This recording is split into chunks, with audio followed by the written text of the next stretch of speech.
Hola iglesia, muy buenos días.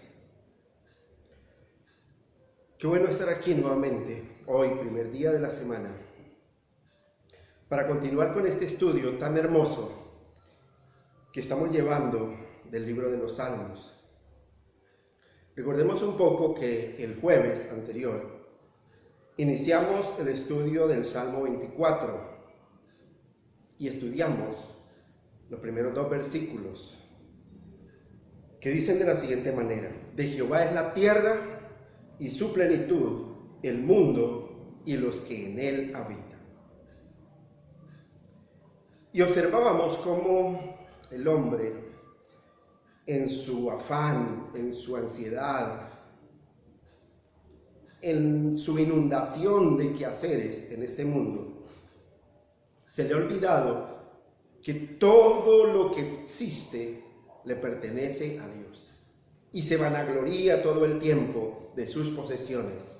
Y se vanagloria todo el tiempo de lo que ha podido hacer con su esfuerzo, ignorando que Dios es el que multiplica sus fuerzas cuando ya no tiene ningunas. Y que Dios es el que le ha dado todo lo que tiene en esta vida. Yo quiero invitarlos a que en esta mañana vamos a iniciar con una pequeña oración para que sea el Espíritu Santo de Dios disponiendo todos nuestros sentidos para recibir esta bendita palabra que edifica,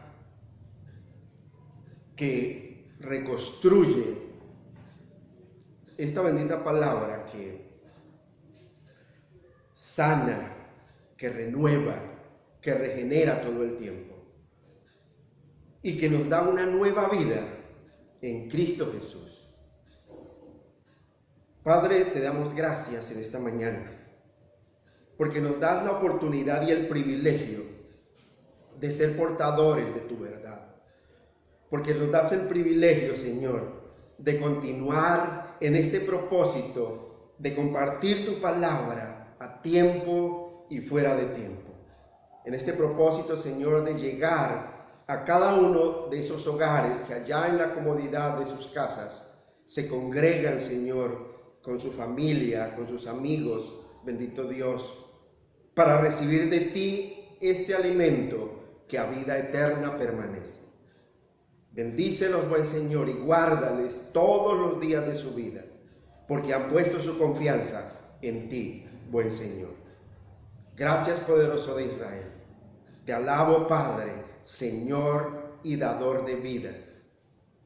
Y cariñoso Espíritu Santo de Dios, sé tú utilizándome en esta mañana para poder llevar este mensaje a tu pueblo, a tu nación, bendito Dios. Sé tú, Señor, abriendo puerta para la palabra, a fin de que pueda dar a conocer con denuedo el misterio de tu verdad, poderoso de Israel. Te alabamos, Padre, y te bendecimos, buen Señor. Esta segunda parte del Salmo 24 la he titulado ¿Quién entrará en tu santuario? Y vamos a observar por qué inicia esta segunda parte con esta interrogante. Y vamos a ver a lo largo de este estudio todas las cualidades que necesita una persona para poder entrar en el santuario de Dios, para poder tener derecho a estar ante el trono de nuestro amado Dios. Y dice así la bendita palabra de Dios. Salmo 24, versículo 3. ¿Quién subirá al monte de Jehová y quién estará en su lugar santo? Mire, iglesia, cuando el salmista inicia con esta pregunta, es porque la respuesta no es fácil, no es sencilla. Y porque las condiciones que debe cumplir aquel que quiera heredar ese santuario, ese lugar en el santuario de Dios, debe saber que es una dura tarea y que prácticamente es imposible de cumplir en nuestras propias fuerzas. Porque da la idea de que es cuesta arriba para toda criatura, para todo ser humano, el querer alcanzar al Creador. Y entonces la pregunta del salmista es, ¿dónde está o dónde estará ese poderoso escalador de estas inmensas alturas, de estas grandes alturas? Y es que no es solamente lograr alcanzar esa altura. No solamente es altura, es también gloria, alcanzar esa gloria perfecta. Y entonces, ¿qué ojo verá al Rey en su hermosura y residirá en su palacio? Mire, iglesia, cuando Dios nos da el privilegio de pertenecer a ese número de los siervos fieles y verdaderos de Cristo, no es un trabajo suave, no es una misión leve, no es algo que se hace por salir del paso. Mire, iglesia, es una lucha constante, es una carrera, es una campaña de guerra continua entre el espíritu y esta carne que nos jala al pecado, que nos insinúa todo el tiempo a caer. Y nuestra vida se convierte en una vida que necesita todo el tiempo estar en oración, en ayunos, en comunión con Dios, en pasar fríos, pasar hambre, sed, persecuciones, peligros, aflicciones, vituperios, reproches, persecuciones y el odio total de todo el mundo que su pensamiento está en contra de Dios. Y claro, por consiguiente, todo el abandono y el descuido de aquellos que dicen ser nuestros amigos. Todos lo que llamamos duro y difícil se halla en el camino que hemos de seguir. Mire lo diferente que la Biblia muestra el Evangelio a como lo presenta el mundo, a como lo presenta la iglesia moderna. La iglesia moderna presenta un cristianismo como un sendero lleno de rosas, como un sendero ancho y espacioso, donde usted puede ir con todos sus orgullos, con todas sus emociones, y donde solo es dicha y prosperidad. Donde si usted viene a Cristo, para de sufrir. Pero todos lo que llamamos duro y difícil en esta vida se halla en el camino que hemos de seguir cuando hemos tenido ese llamamiento eficaz por parte de nuestro Señor Jesucristo. No es un camino fácil. No es una tarea fácil el haber sido constituidos hijos de Dios. Mire, el apóstol Pablo, 2 de Timoteo capítulo 3, versículo 12, dice lo siguiente: y también todos los que quieren vivir piadosamente en Cristo Jesús padecerán persecución. Mire todo el tiempo lo que el Evangelio nos está hablando, contrario a lo que la iglesia moderna predica hoy en día. Si vamos a los discursos de nuestro Señor Jesucristo, allá en el Sermón del Monte, en Mateo capítulo 5, en las bienaventuranzas, la última bienaventuranza se refiere y hace referencia a lo que nos espera a nosotros por ser sus seguidores.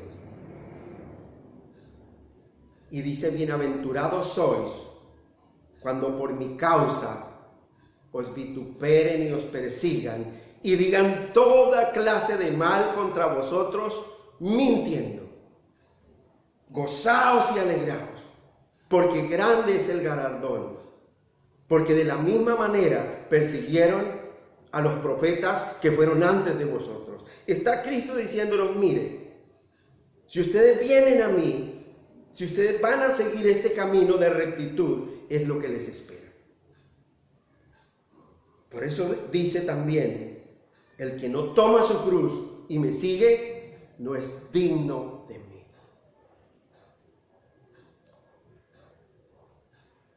¿Quién subirá al monte de Jehová y quién estará en su lugar santo?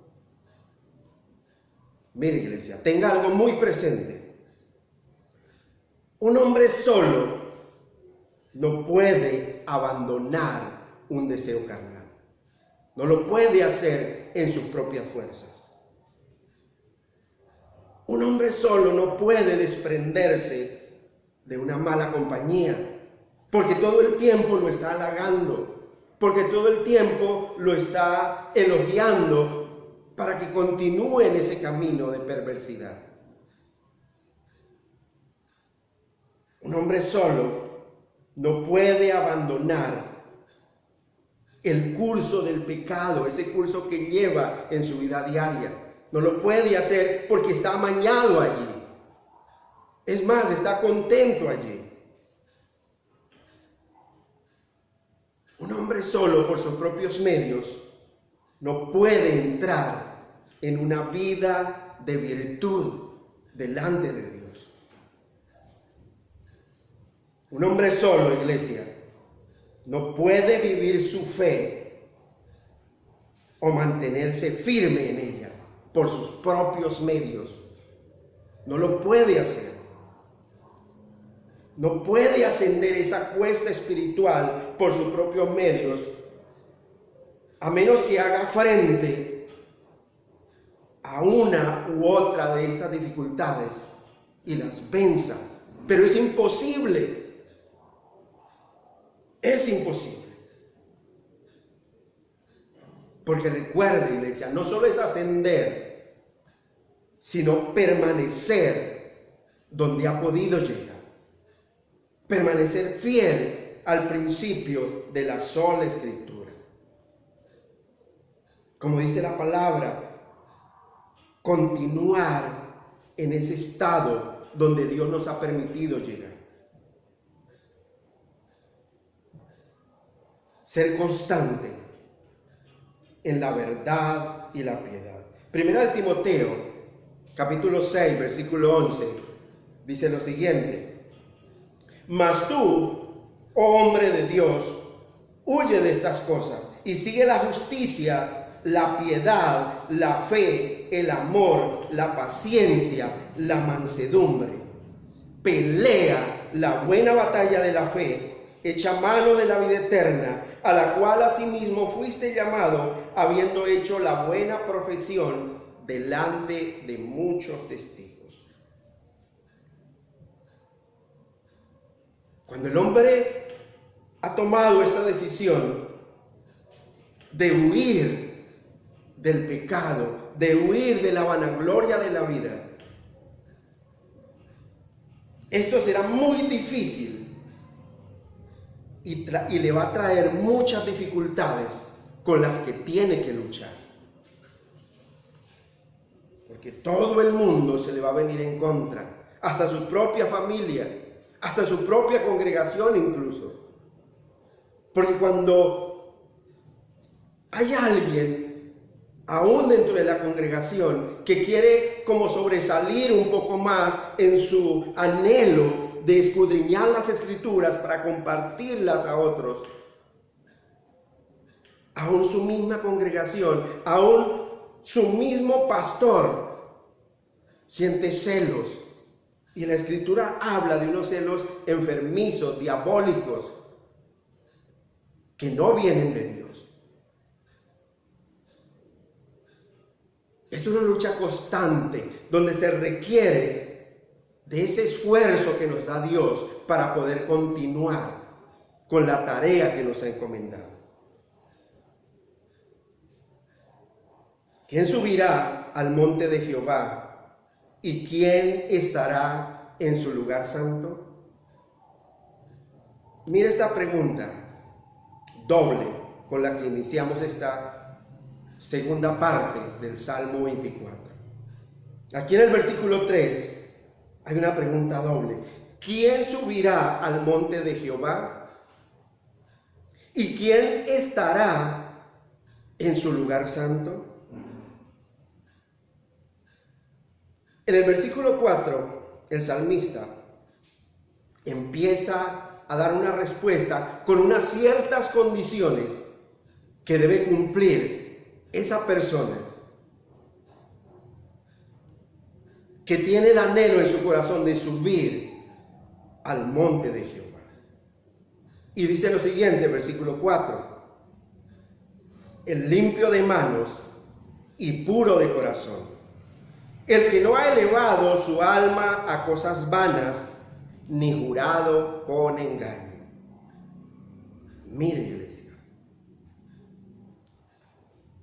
algo bien interesante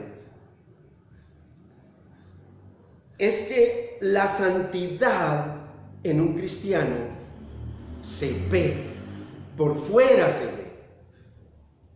Es una marca tan preciosa de la gracia de Dios.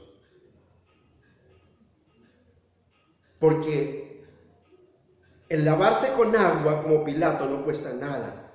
El presentarme solamente como una fachada ante el mundo de algo que realmente no soy, no cuesta nada. Pero el lavarse en la inocencia de Cristo, en la palabra de Cristo, eso es lo importante. Que se debe manifestar en mi vida, que realmente Él habita en mi corazón. Mire, iglesia,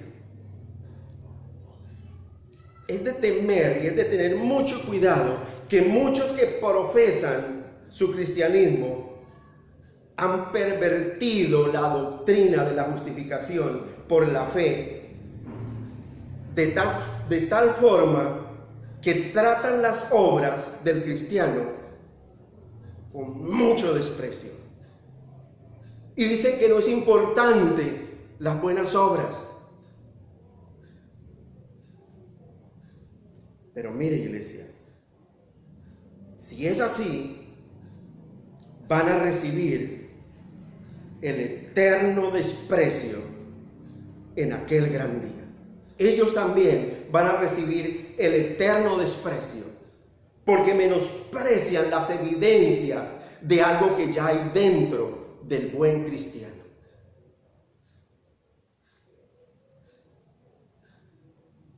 Las manos limpias no son suficientes a menos que estén unidas con un corazón limpio, con un corazón puro, iglesia. Por eso es en vano hablar de experiencias internas, de algo que ha sucedido dentro de mi corazón, si nuestra vida diaria no evidencia de lo que estoy hablando. Es muy fácil ser cristiano encerrado en las cuatro paredes de una iglesia. Es muy fácil esto que estoy haciendo yo acá, compartir a través de estos medios. Lo difícil es cuando salgo al campo de batalla. Ahí es donde se ve su verdadero carácter, donde tiene que enfrentarse con personas que no comparten su misma fe, con personas que van a contender con usted, con personas que lo van a menospreciar todo el tiempo. Y allí es donde se va a ver esas obras que Dios demanda que debe evidenciar usted como hijo de Dios. Cuando usted sale de su casa, sale de estas cuatro paredes y por fuera también comparte la palabra. La verdadera fe, la verdadera profesión del cristiano es una obra que sale de un corazón limpio y renovado por la palabra de Dios. O podemos ser como aquellos fariseos a los que Cristo se refería como sepulcros blanqueados. Podemos lavar por fuera la copa y el plato, todo lo que usted quiera. Y podemos asearnos externamente. Pero si en nuestro interior hay suciedad, hay inmundicia, la vida de Dios está totalmente ausente en ese corazón. Porque nuestros corazones es lo que verdaderamente reflejan lo que somos nosotros. Lo que hay en nuestro corazón evidencia la obra de nuestras manos. Mire, iglesia, por eso Dios a través de su palabra dice: sobre toda cosa guardada, guarda tu corazón, porque de él mana la vida. Mire, iglesia, cuida ese corazón. ¿Cómo lo vas a cuidar? Atesorando un buen fundamento en nuestro corazón, memorizando las escrituras y el poder de Dios. Mire, iglesia, nosotros podemos perder nuestras manos y seguir viviendo,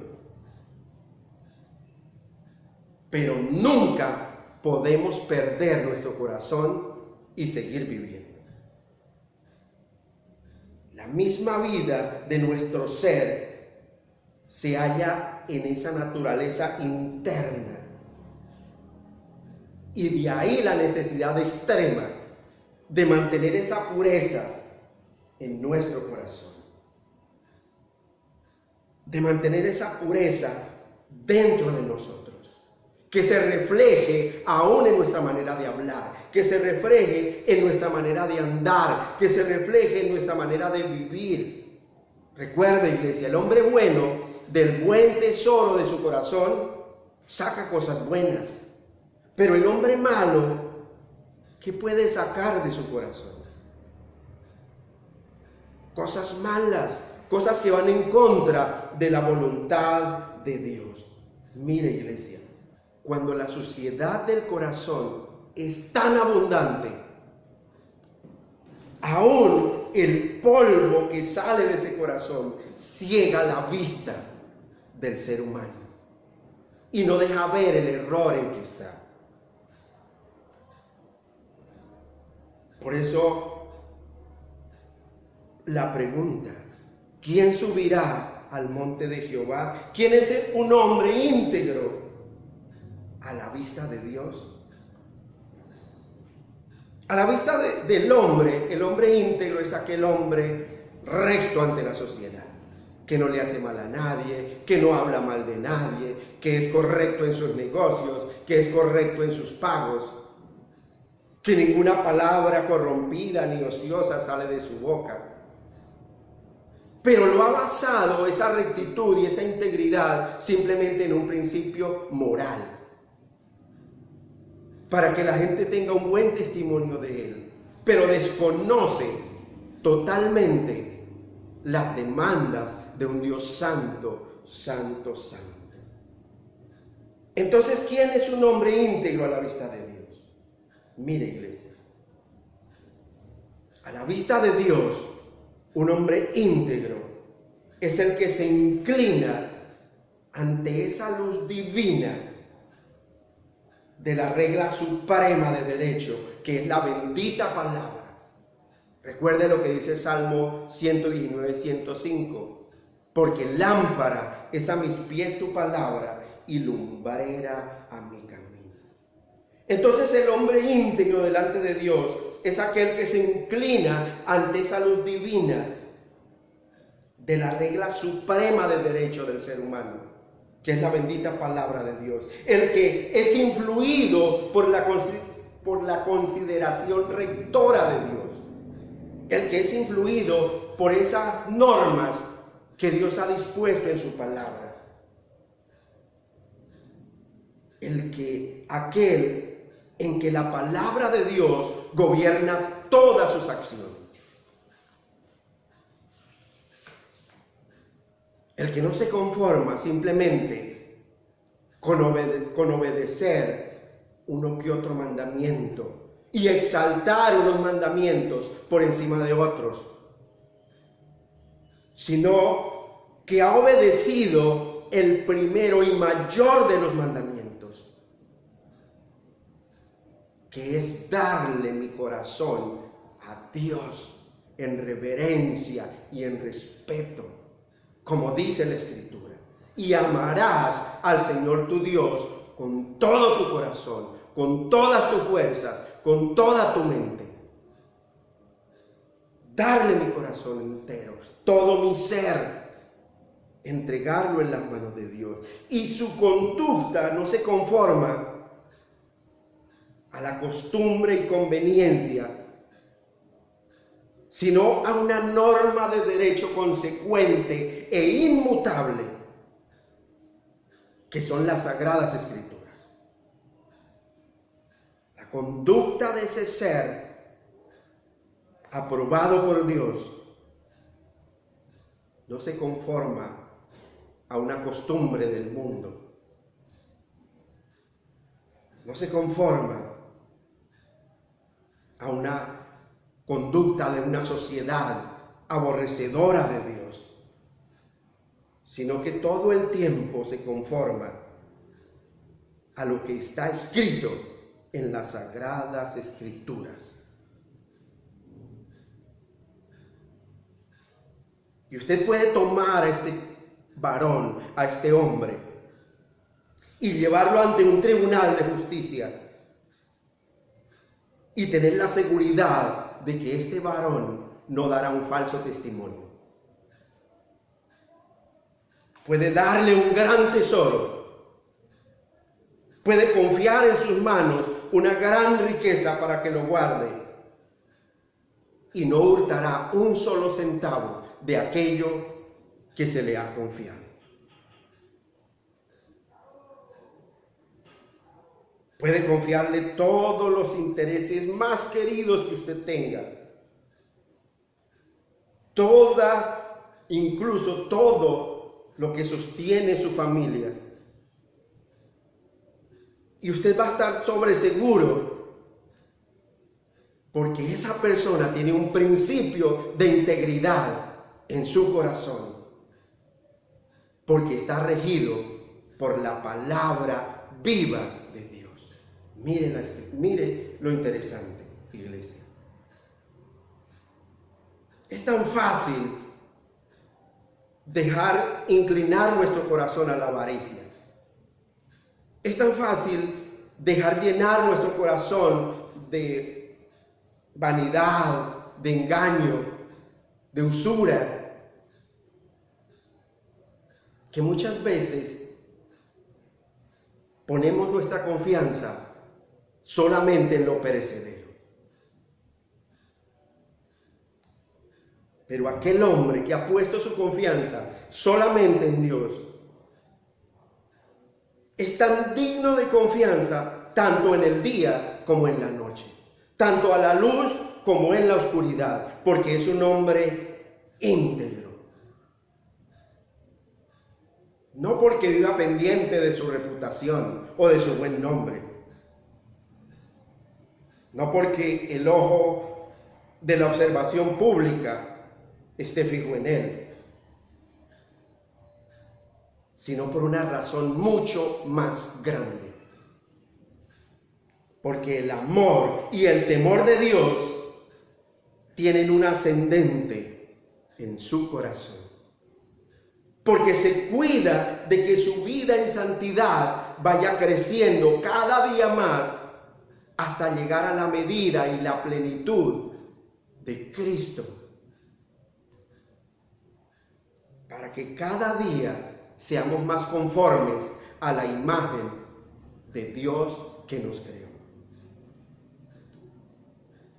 Mire, iglesia, el limpio de manos y puro de corazón, el que no ha elevado su alma a cosas vanas, ni jurado con engaño. Si nosotros, como seres humanos, como hijos de Dios que decimos ser, nuestro consuelo, si nosotros tomamos ese consuelo y buscamos ese consuelo en los pechos del mundo, en el seno del mundo, simplemente se va a demostrar que somos hijos del mundo. Mire, iglesia, si nuestro gozo depende de lo que el mundo diga de nosotros, somos hijos del mundo. Si nosotros esperamos que el mundo recompense lo que hacemos, pues somos hijos del mundo. Así de sencillo.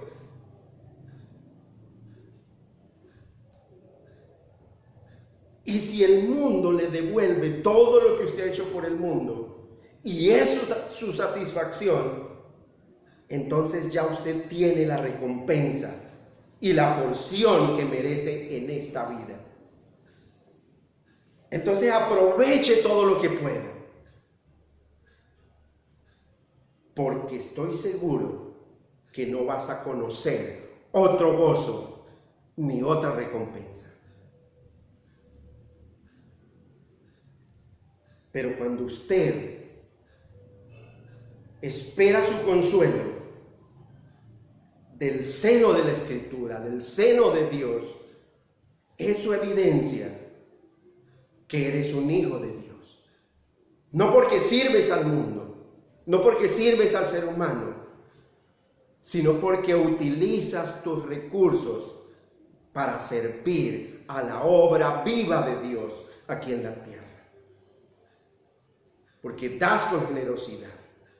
Porque no quieres que la obra que Dios ha puesto aquí en esta tierra para compartir el Evangelio, para llevar este mensaje de salvación, se acabe o se debilite, sino que ayudas en el sustento de esa obra, según lo ha ordenado Dios en su palabra. El apóstol Pablo dice, como Dios ha ordenado en todas las iglesias, que los que predican el Evangelio, que vivan del Evangelio. Y es una obligación del Hijo de Dios sustentar la iglesia de Dios aquí en la tierra, porque es una orden de Dios. El que no ha llevado su alma a cosas vanas. Un gran comentarista traduce de la siguiente manera: el que no ha recibido su alma en vano. Mire, ¿cuántos hay en el mundo entero? El mundo está lleno de personas que menosprecian su alma, que Dios les ha dado esa parte eterna y no tienen ningún cuidado de ella, solamente se preocupan por el físico de su cuerpo, solamente se preocupan como un cerdo se preocupa por comer y engordar para ser llevado al matadero. Mire, iglesia, ¿a quién no le apena pensar que algo tan escogido de Dios pueda ser empleado para un uso tan vano? Porque es que el alma del ser humano está en tal abandono que se alimenta de cosas vanas, de basura. pero dejan el alimento vital que Dios nos ha preparado desde antes de la fundación del mundo, para que nuestra alma esté firme y vigorosa delante de nuestro Creador. Recuerda, iglesia, no solo de pan vivirá el hombre. Si solo de pan viviera el hombre, seríamos como cualquier otro animal. Pero Dios dice, no solo de pan vivirá el hombre, sino de toda palabra que sale de la boca de Dios. Mire, iglesia, en este versículo 4 estamos mirando 4 condiciones requeridas para que ese ascenso sea posible para nosotros. Primera condición, versículo 4. El limpio de manos. ¿Quién es ese limpio de manos? ¿Quién es ese limpio de manos delante de Dios? Es toda aquella persona que se ha abstenido toda su vida de hacer el mal, de obrar el mal. ¿Hay alguno sobre la tierra que lo haya podido hacer? Ciertamente, dice por allá Eclesiastés, que no hay hombre justo sobre la tierra que haga el bien y nunca peque. Mire, esa es la primera condición que ha puesto aquí el salmista. El limpio de manos. La segunda condición, el puro de corazón. Además de que se haya abstenido de hacer cualquier clase de mal, también esta persona debe haberse abstenido de tener cualquier mal pensamiento, de pensar mal contra alguien, de pensar hacer mal consigo mismo, de pensar simplemente por el hecho de pensar. Vuelve la pregunta: ¿existirá alguien sobre la tierra que en toda su vida no haya tenido un mal pensamiento? Si los pensamientos llueven, y más los que nos quieren desviar de nuestro buen entendimiento, de una vida agradable delante de Dios. El que tenga manos limpias, el que tenga un corazón puro, el que no ha llevado su alma a cosas vanas, el que no ha elevado su alma a cosas vanas. Mire, la tercera condición, eso hace referencia, es al que hace el deber por el cual ha sido enviado al mundo. El que toda su vida, desde que tenga uso de razón, ha cumplido el propósito por el cual Dios lo ha puesto en esta tierra. ¿Tú sabes cuál es el propósito por el cual te envió? No importa su condición, no importa su oficio, no importa su carrera profesional, no importa lo que hagas. Hay un solo propósito por el cual te ha puesto en este mundo. Haces el deber desde que tienes uso de razón para cumplir ese propósito por el cual Dios te ha enviado al mundo. Ese propósito está registrado en el libro de Isaías, en el capítulo 43, verso 7, y dice lo siguiente: todos los llamados de mi nombre, para gloria mía los he creado, los formé y los hice. Mira el propósito por el cual Dios te creó y te envió a este mundo. Los creó para que con lo que haces, con tu forma de vida, si no eres predicador, glorifiques el nombre de Dios. Con todo lo que haces, glorifiques y que tengas la certidumbre de que todo lo que has recibido, lo has recibido del cielo, del Padre de las luces, en quien no hay mudanza ni sombra de variación. Mire, iglesia, Ese es el único propósito por el cual Dios te ha enviado a este mundo, para que glorifique su nombre, para que lleve su gloria por donde quiera que vayas. ¿Estás cumpliendo esa gran comisión? ¿Estás cumpliendo esa tarea desde que tienes uso de conciencia? ¿Cuánto fallamos en ese propósito? Y es una de las condiciones para estar en el lugar, en el santuario de Dios. La cuarta condición que coloca en este versículo 4 dice: el que no ha jurado con engaño. Mire, iglesia, ¿a qué hace referencia a esto? Recuerda, esa persona recuerda los votos por los que está obligado a Dios, por lo que está sometido a Dios.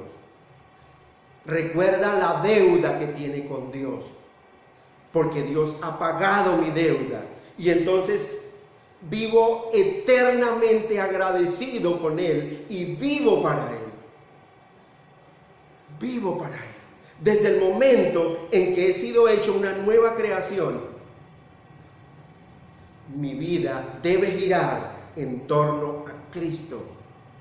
Y si no lo hago, entonces he jurado con engaño. Sí, Señor, yo soy cristiano, yo soy una nueva creación, pero afuera vivo una vida totalmente en contra de lo que profeso decir que soy.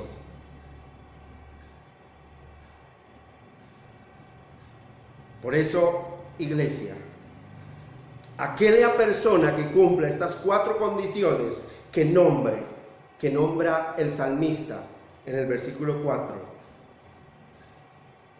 es la que puede entrar en el santuario de Dios. Y en un sentido más pleno, en un sentido único, solo hay uno en el cual se cumplen todas estas cosas. Solamente hay una persona.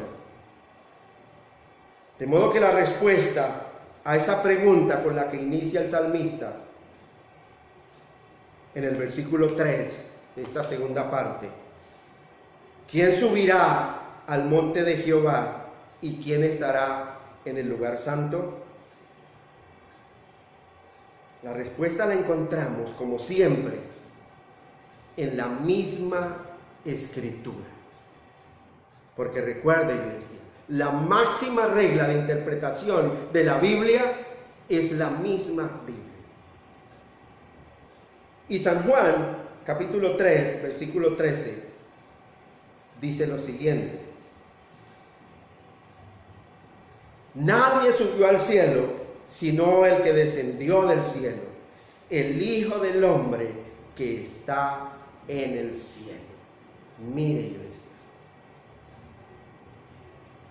nadie puede subir al cielo sino el que descendió del cielo. ¿Quién fue aquel? Cristo, el que vino a nosotros a traernos el reino de Dios y su justicia. Por lo tanto, está muy bien escrito, dice la palabra de Dios, que ese sumo sacerdote es el que nos conviene a nosotros, porque conoce la dificultad de ese ascenso al monte celestial. Ese sumo sacerdote es el que nos conviene, porque conoce la debilidad de nosotros que hemos de ascender también con Él. Hebreos capítulo 7, versículo 26. Miren lo que dice el autor de Hebreos: porque tal sumo sacerdote nos convenía, santo, inocente, sin mancha, apartado de los pecadores y hecho más sublime que los cielos, que no tiene necesidad cada día, como aquellos sumos sacerdotes, de ofrecer primero sacrificios por sus propios pecados y luego por los del pueblo, porque esto lo hizo una vez para siempre, ofreciéndose a sí mismo. Mire, iglesia, tenga en cuenta esto para toda su vida. Y si usted es uno de los que piensa esto que voy a decir ahora, analícelo a la luz de las Escrituras. Mire, iglesia, el cielo no se gana con buenas obras y con una simple profesión de religión. El cielo no se gana con buenas obras y con una simple profesión de religión. El cristiano que obra es el hombre que permanece cuando aquel que simplemente se jacta por su fe cae. Santiago capítulo 2, versículo 18 dice: pero alguno dirá, tú tienes fe y yo tengo obras. Muéstrame tu fe sin obras y yo te mostraré mi fe por mis obras. Por eso Dios bien dijo: por sus frutos los conoceréis. No todo árbol da buen fruto. Así que por sus frutos los conoceréis. Mire, iglesia, los que hablan mucho de religión, de fe, pero solo se quedan encerrados en sus cuatro paredes de la iglesia, con toda frecuencia son los que menos hacen por la obra de Cristo, porque todavía creen que el evangelio de Dios, la gente debe ir a recibirlo, y no han entendido aquello de la gran comisión, que deben salir a publicarlo, que deben salir a compartirlo, y no esperar sentado en la comodidad de las cuatro paredes de la iglesia a que todo llegue, como por arte de magia. Dios ha puesto un orden para que su iglesia crezca en conocimiento, crezca en número, crezca en sabiduría y en el temor de Dios. Y es ir y predicar el evangelio a toda criatura. Es ir, no esperar que venga. Ir, iglesia.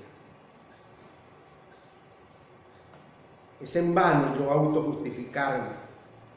Es en vano yo decir es que yo sí y los otros no. Es una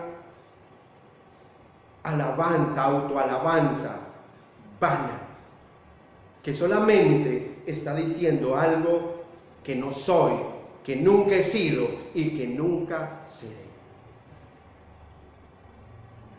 Mire, iglesia, nosotros tenemos un sumo sacerdote que cumple todas las condiciones y que nos da esa respuesta que nos trae paz, que nos trae gozo, porque sabemos y conocemos que separados de Cristo, que separados de Dios, nada podemos hacer.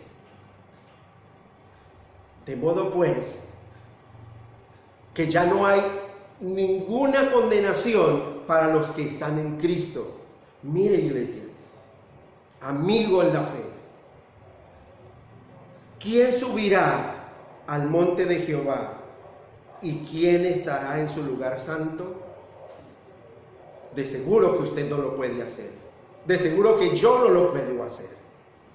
Necesitamos que Cristo se presente por nosotros delante del trono de la gracia para poder tener libre entrada con Cristo a heredar ese trono de la gracia.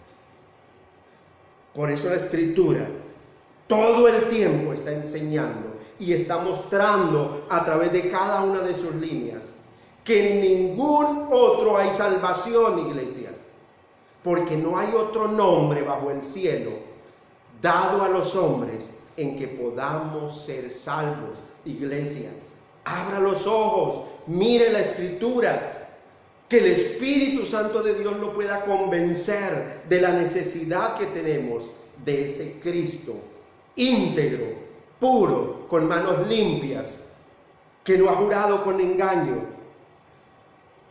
que no ha elevado su alma a cosas vanas, para que se presente por usted ante el trono de la gracia.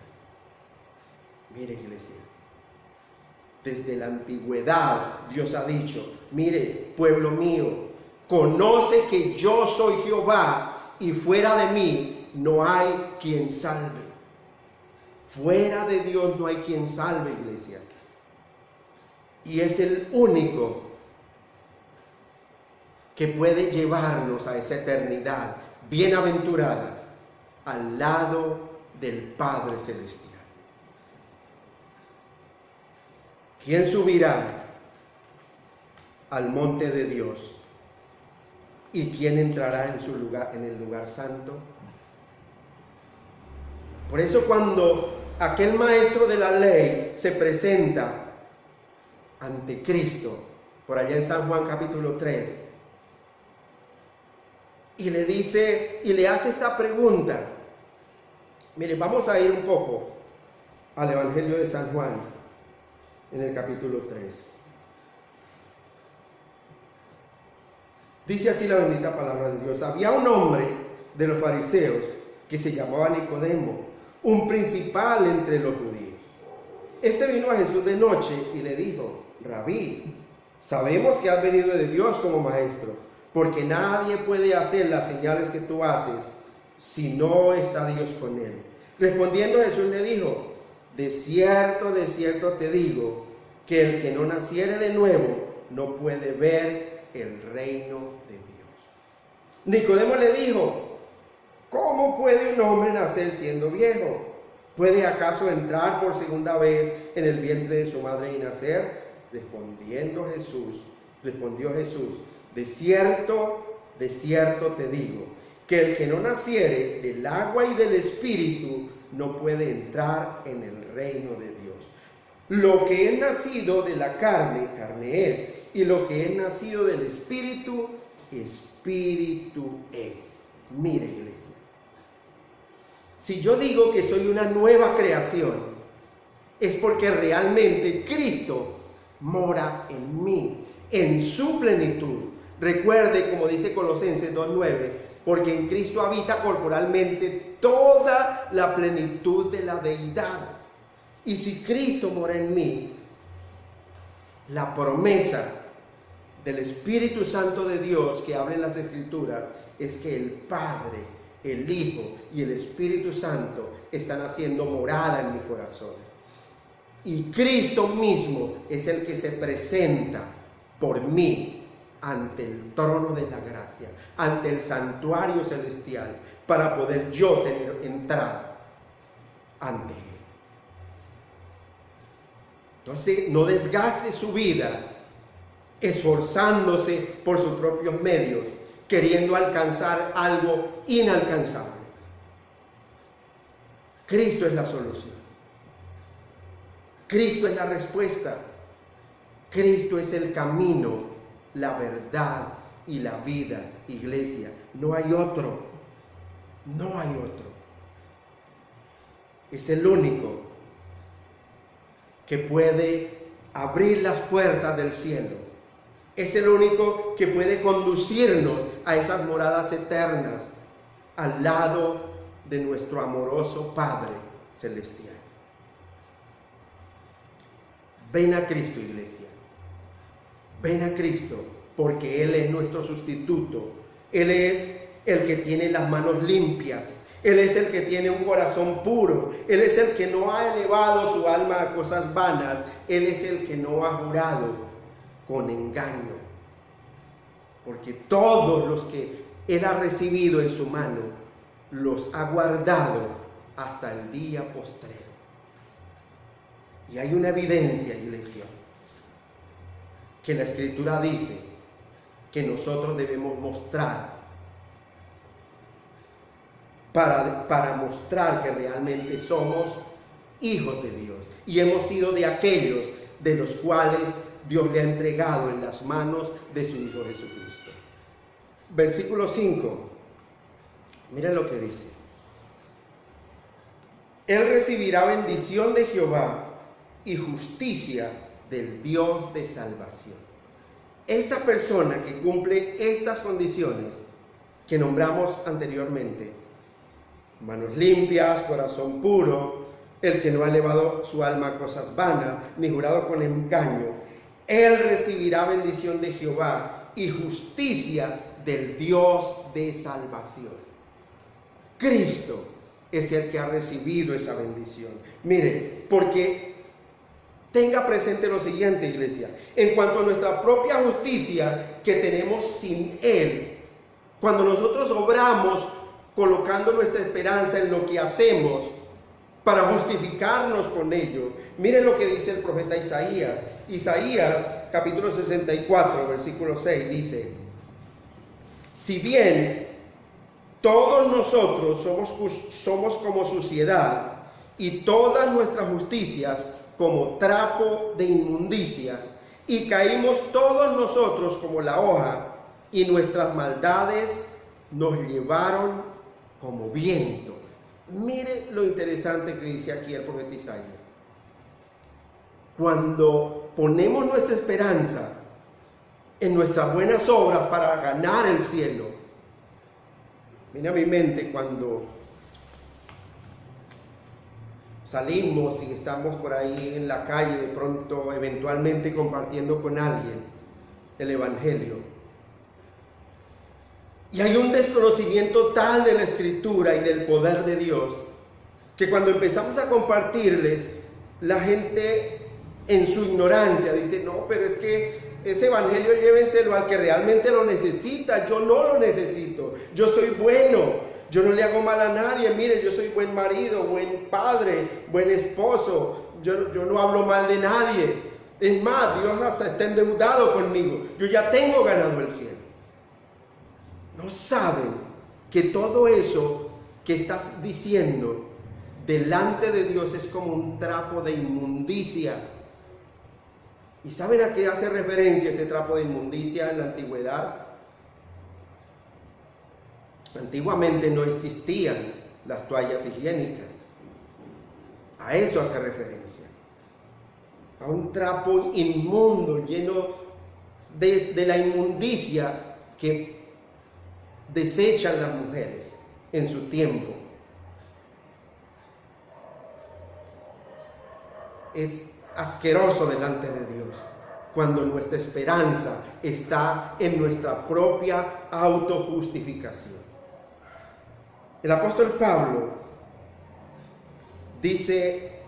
hace referencia a que es basura, que todo lo que yo hago por mi propio esfuerzo es basura. Mire, Filipenses capítulo 3, versículo 8, dice: y ciertamente aún estimo todas las cosas como pérdida por la excelencia del conocimiento de Cristo Jesús, mi Señor, por amor del cual lo he perdido todo y lo tengo por basura para ganar a Cristo.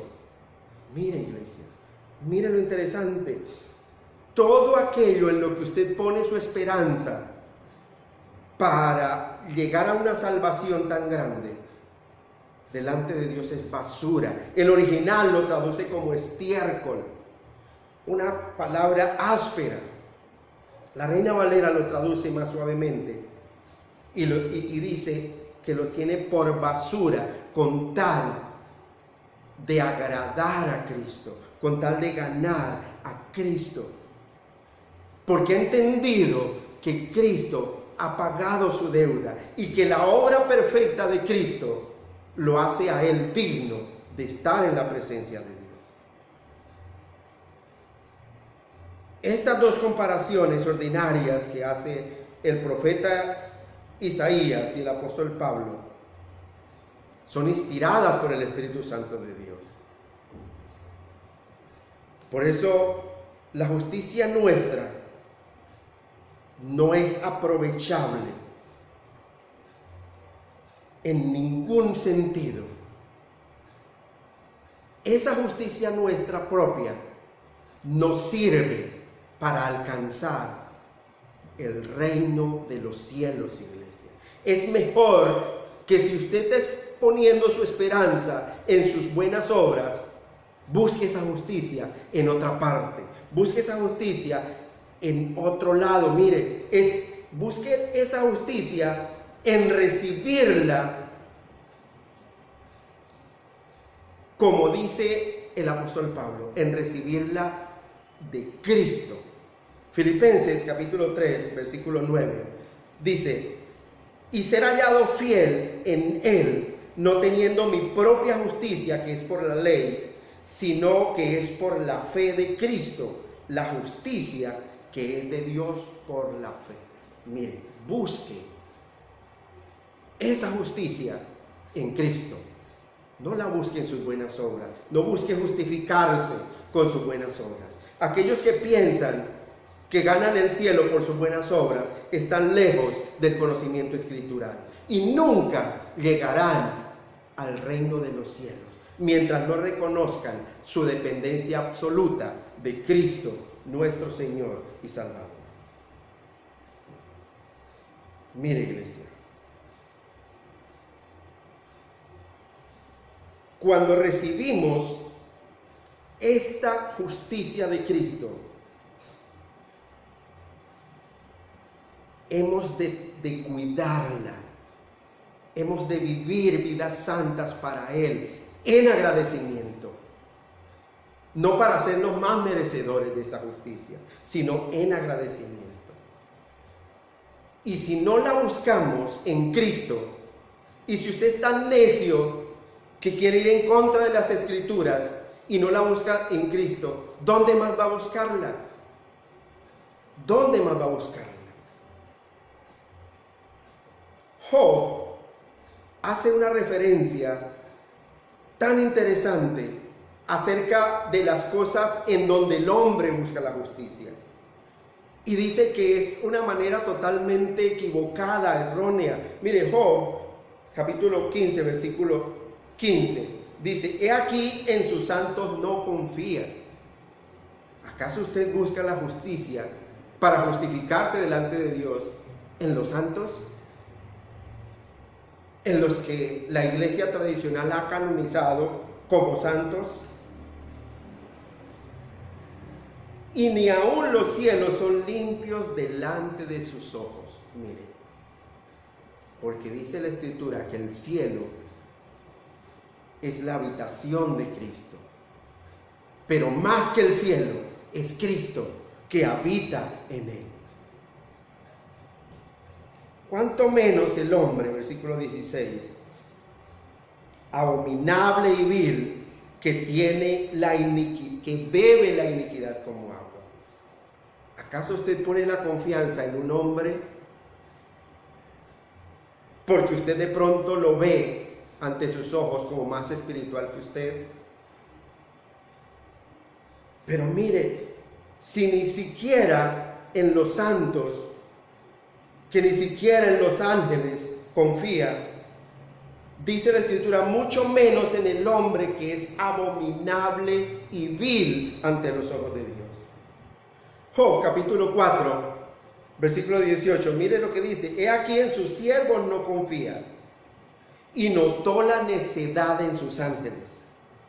Versículo 19, cuánto más en los que habitan en casas de barro, cuyos cimientos están en el polvo y que serán quebrantados por la polilla. Mire, no busque justicia en alguien que no lo puede justificar, ni los santos ni los ángeles. Solo Cristo, amigo en la fe, solo Cristo. No hay otro nombre bajo el cielo dado a los hombres en que podamos ser salvos. Mire, no son los cielos, no son las estrellas, porque son impuros a la vista de Dios.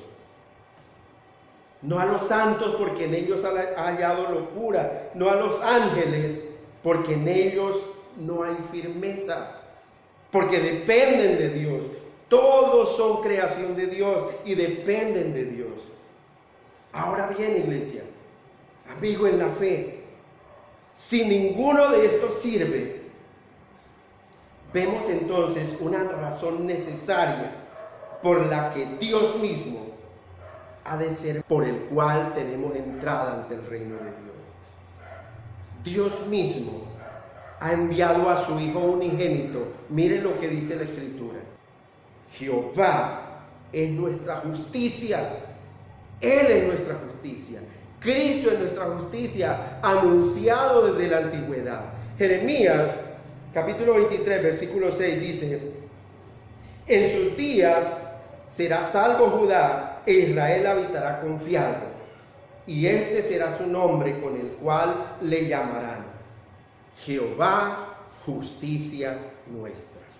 Mire, iglesia, qué bonito cuando podemos descansar en la seguridad de las Escrituras y el poder de Dios, y podamos decir confiadamente: Jehová es el que me justifica, Cristo es el que me justifica. Él es el que además intercede por mí, y estar completamente seguro de que ni la muerte, ni la vida, ni ángeles, ni principados, ni potestades, ni lo presente, ni lo porvenir, ni lo alto, ni lo profundo, ni ninguna otra cosa creada nos podrá separar del amor de Dios, que es en Cristo Jesús, Señor nuestro. Mire lo certera que es la Escritura. El amor de Dios es en Cristo Jesús, no es en los ángeles, no es en los santos, no es en ningún otro nombre.